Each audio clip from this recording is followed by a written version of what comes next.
Price the Lord. இந்த ஜனவரி மாதத்தில் 23ஆம் தேதியாகிய இந்த வெள்ளிக்கிழமையின் காலை வேளையில் தேவ சமூகத்தில் வந்திருக்கிற ஒவ்வொருவரையும் கர்த்தர் தாமே ஆசிர்வதிப்பாராக. இந்த நாளிலும் நம்ம தியானிக்கிற தேவனுடைய வார்த்தை நம்முடைய பரிசுத்த வேதாகமத்தில் மத்தேயு எழுதின சுவிசேஷம் 8ஆம் அதிகாரம் 26வது வசனம். Matthew chapter 8 verse 26. அதற்கு அவர், அற்ப விசுவாசிகளே, ஏன் பயப்படுகிறீர்கள் என்று சொல்லி எழுந்து காற்றையும் கடலையும் அதட்டினார். உடனே மிகுந்த அமைதல் உண்டாயிற்று. அல்லேலூயா. கர்த்தருடைய அருமையான இந்த வசனத்துக்காய் கர்த்தரை ஸ்தோத்திரிக்கலாமா? இந்த வசனத்தை சம்பவத்தை அநேக நேரங்களில் நம்ம தியானித்திருந்தாலும் ஒவ்வொரு நேரமும் நம்ம இதை தியானிக்கும் போது ஆண்டவர் நம்மளோடு கூட இடைப்படுகிறதற்காய் கர்த்தரை ஸ்தோத்திரிக்கலாமா? ஆண்டவருடைய வசனம் சொல்லுகிறது, இந்த சம்பவத்தில் படகில இயேசு கிறிஸ்து இருந்து எல்லாரும் படகுலே அவர்கள் போய்கொண்டு இருக்கிற நேரங்களிலே திடீரென்று படகு அலைகளினால் மூழ்கப்படத்தக்கதாய் கடலில பெருங்காற்று உண்டாயிற்று. ஆனால் இயேசு என்ன செய்தாராம்? நித்திரையா இருந்தாராம். ரொம்ப ஆச்சரியமா இருக்குல்ல? படகுல அவ்வளோ பெரிய காற்று உண்டாகுது, எல்லாம் தத்தளிக்கிறாங்க. ஆனால் இயேசு என்ன செய்தாராம்? படகுல நித்திரையா இருந்தார். அப்பொழுது அவருடைய சீஷர்கள் வந்து அவரை எழுப்பி, ஆண்டவரே எங்களை ரட்சியும், மடிந்து போகிறோம் என்றார்கள். ஆண்டவரே எங்களை ரட்சிங்க, நாங்கள்லாம் மடிந்து போகிறோம், நாங்கள்லாம் சாக போகிறோம், we are perishing, எங்களை ரட்சியோன்னு சொல்லி அவங்க ஆண்டவரிடத்துல வந்து முறையிடுகிறார்கள். அப்பொழுது கர்த்தர் சொல்றாரு, அற்ப விசுவாசிகளே, ஏன் பயப்படுகிறீர்கள் என்று சொல்லி எழுந்து காற்றையும் கடலையும் அதட்டினார்.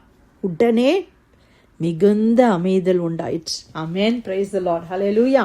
ஆண்டவர் என்ன பண்றாங்க? எழும்பி முதல்ல அற்ப விசுவாசிகளேன்னு சொல்லி சீஷர்களையே அவர் கடிந்து கொள்றார். காற்றையும் கடலையும் கடிந்து கொள்றதுக்கு முன்னால சீஷர்களை பார்த்து ஆண்டவர் கடிந்து கொள்ளுகிறார். அற்ப விசுவாசிகளே, உங்களுக்கு என்ன இப்படி இருக்குது? விசுவாசமே இல்லாம இருக்கிறீங்களே, ஏன் பயப்படுறீங்க? நான் தான் இங்கே தானே இருக்கிறேன் அப்படின்ற மாதிரி. இன்னைக்கு நம்ம கூட நிறைய நேரத்தில் இயேசு நம்ம வாழ்க்கையில் இருக்கிறாங்கன்னு தெரியுது, இயேசு நம்முடைய வீட்டில் இருக்கிறாங்கன்னு தெரியுது.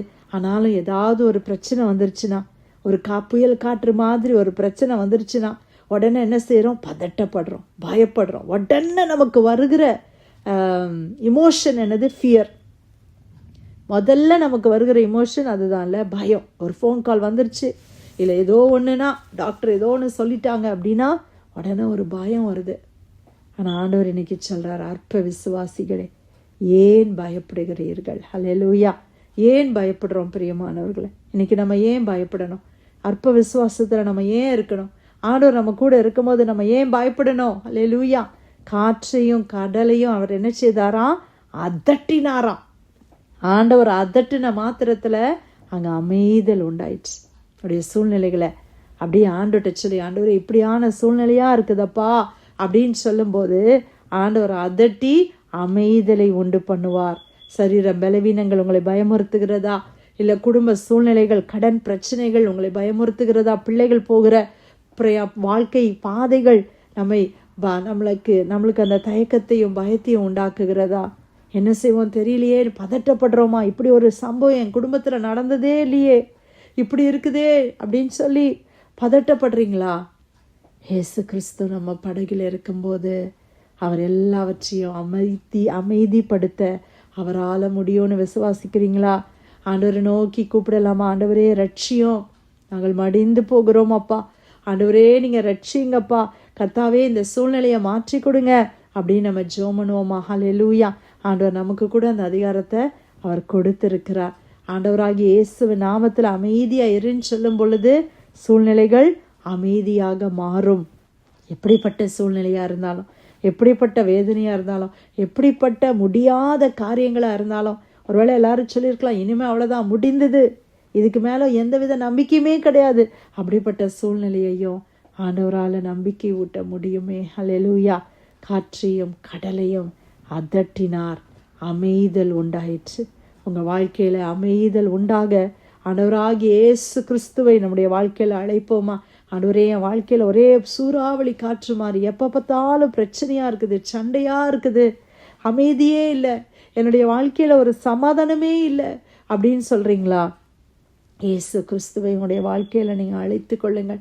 இயேசுவை உங்களுடைய வாழ்க்கையில் நீங்கள் கூப்பிடுங்க. என் குடும்பத்தில் இயேசுவே நீங்கள் வாங்க, இந்த போராட்டத்தின் மத்தியில் நீங்கள் வாங்கப்பா, எனக்கு ஒரு அமைதியை கொடுங்க ஆண்டவரே, மனமே என்னுடைய மைண்டே கொலாப்ஸ் ஆயிரும் போல் இருக்குது அப்படின்னு சொல்கிறவங்கெல்லாம் அப்படியே ஆண்டவரை பார்த்து, ஆண்டவரே ரட்சியும், நாங்கள் மடிந்து போகிறோம் அப்பா, கர்த்தாவே நாங்கள் விசுவாசிக்க எங்களுக்கு பலன் இல்லாமல் இருக்குது, பயப்படுகிறோன்னு சொல்லுங்கள்.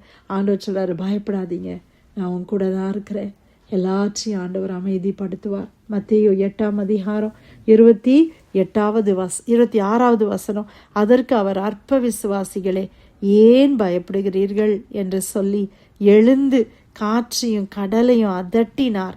உடனே மிகுந்த அமைதல் உண்டாயிற்று. கர்த்தர் கொடுத்த வார்த்தைக்காய் தேவனுக்கு நன்றி செலுத்தி பிரேயர் லைன்ல வந்திருக்கிற யாராவது நம்ம ஜெபிக்கலாமா?